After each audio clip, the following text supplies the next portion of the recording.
నాంపల్లి మండల కేంద్రంలో ఉన్నటువంటి సిపిఐఎం పార్టీ కార్యాలయంలో ఉన్నాము. ఇక్కడ భువనగిరి పార్లమెంట్ ఎలక్షన్ దృష్ట్యా వాళ్ళు ఏ విధంగా ముందుకెళ్తున్నారు, గెలుపు దిశగా ఎలాంటి ప్రయాణం చేస్తున్నారు మన మాటలు తెలుసుకున్నాం. ప్రస్తుతం మనం మాజీ ఎమ్మెల్యే జూలగడ్డ చెప్పండి సార్, ఈ ఎలక్షన్లో ఎలా ముందుకెళ్తున్నారు? సిపిఎం పార్టీగా మేము ప్రధానంగా రాజకీయ కర్తవ్యంగా తీసుకుంది ఏంటంటే, వచ్చేటువంటి ఎన్నికలు చాలా ముఖ్యమైనటువంటి పార్లమెంట్ ఎన్నికలు. ఈ ఎన్నికల్లో ఏ పరిస్థితుల్లో కూడా బీజేపీ మోడీ మూడోసారి అధికారంలోకి రాకుండా ఉండటం కొరకు కావలసినటువంటి ఎత్తుగడలు వివిధ రాష్ట్రాల్లో మాతో కలిసి వచ్చేటువంటి వామపక్ష పార్టీలు, సెక్యులర్ పార్టీలతో కలిసి దేశవ్యాప్తంగా ఒక 50 స్థానాల్లో సిపిఎం పార్టీ పోటీ చేస్తుంది. మిగతా స్థానాల్లో వామపక్ష ప్రజాతంత్ర లౌకిక శక్తులని బలపరచడం అనేది జరుగుతుంది. దాంట్లో భాగంగానే తెలంగాణ రాష్ట్రంలో భువనగిరి పార్లమెంట్ నియోజకవర్గానికి సిపిఎం పార్టీ పోటీ చేయాలని నిర్ణయించుకొని ఇప్పటికే ఎన్నికల క్యాంపెయిన్ ప్రారంభమైంది.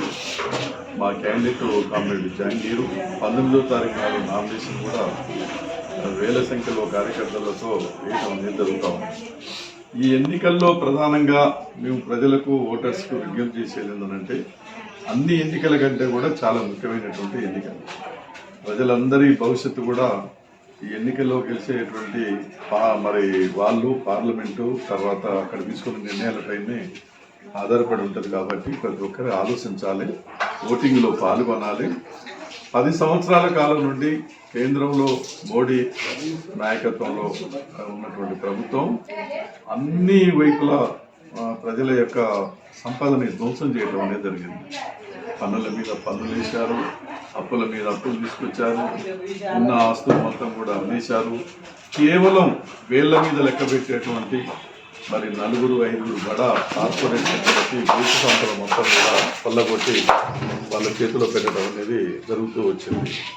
అట్లాగనే రైతు వ్యతిరేక చట్టాలు, కార్మిక వ్యతిరేక చట్టాలు, తర్వాత ప్రజల మధ్య ఐక్యత లేకుండా మత విద్వేషాలు రెచ్చగొట్టడం, వాళ్ళకి వ్యతిరేకంగా ఎవరు మాట్లాడినా కూడా వాళ్ళు దేశద్రోహులని ముద్ర వేయటం, కేసులు పెట్టడం, వాళ్ళ చేతిలో ఉన్న నిఘా సంస్థలను ఉపయోగించి బెదిరించటం, వాళ్ళ వైపు తిప్పుకోవటం, వాళ్ళ వైపు రాకుండా వాళ్ళ కండవ కప్పుకోకపోతే ఇక అంతా అవినీతి వాళ్ళన్నట్టు ముద్ర వేసి కేసులు పెట్టడం, ఒక అరాచకమైనటువంటి, ఒక నియంత్రితమైనటువంటి నిరంకుశ పాలన ఈ 10 ఏళ్ల నుంచి సాగించారు. కాబట్టి మూడోసారి అధికారంలోకి వస్తే మేము ఇప్పటి వరకు వీటి వరకే పరిమితమైనాం, మొత్తం రాజ్యాంగాన్ని మార్చేస్తాం అనేటువంటి పద్ధతులు బరితెగించి మాట్లాడుతూ ఉన్నాం. అందుకొరకే ముందు దేశాన్ని, దేశ సంపదని కాపాడుకోవాలి, రాజ్యాంగాన్ని కాపాడుకోవాలి, ప్రజాస్వామ్యాన్ని కాపాడుకోవాలంటే బీజేపీ అనేది మరొకసారి అధికారంలోకి రావద్దు. అది రాకుండా ఉండటం కొరకే మేము ప్రయత్నం చేస్తూ ఉన్నాం. ముఖ్యంగా భువనగిరి నియోజకవర్గంలో మేము పోటీ చేస్తున్నాం కాబట్టి అవతల పార్టీల నుంచి పోటీ చేస్తున్నటువంటి అభ్యర్థులు అనేక పార్టీలు ఫిరాయించిన వాళ్ళు, అవకాశవాదులు, ధనబలంతో, ఏ చరిత్ర లేకపోయినా కూడా ధనబలంతో మేము సంతలో సరుకుగా మేము ఓట్లు పొందుకుంటాం, మేము ఏదైనా చెప్తాం, ఏదైనా నమ్మిస్తాం అనేటువంటి దాంతో వస్తున్నారు. ఇప్పుడు అందుకనే భువనగిరి నియోజకవర్గంలో ప్రత్యేకంగా ధనబలానికి, సేవాబలానికి జరుగుతున్నటువంటి పోరాటం చూడాలి. ఆ 3 పార్టీలు, ఆ 3 జెండాలు కూడా వాళ్ళ ఆలోచనలు, వాళ్ళ విధానాలు, వాళ్ళ యొక్క పద్ధతులన్నీ ఒకటే. కాబట్టి ఆ 3 పార్టీలను ఓడించాలి. సిపిఎం పార్టీ అభ్యర్థి జహాంగీర్ గారికి ఓట్లేసి గెలిపించాలని చెప్పేసి ప్రతి ఒక్కరిని కూడా మేము కోరుకుంటాము.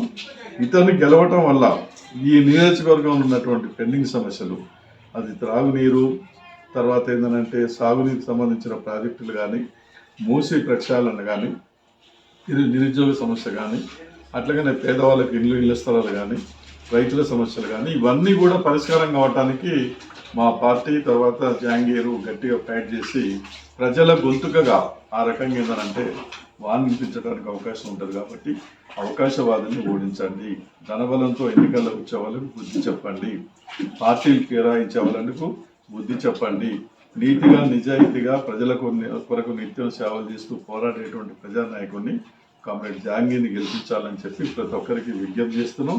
ప్రతి ఒక్కరు జాగ్రత్తగా ఆలోచించి మా అభ్యర్థి ఓటేసి గెలిపించాలని కోరుతా ఉన్నాం. 19వ తారీఖు జరిగే నామినేషన్ కార్యక్రమానికి పెద్ద సంఖ్యలో అందరూ కూడా హాజరు కావాలని నేను తెలియజేస్తాను.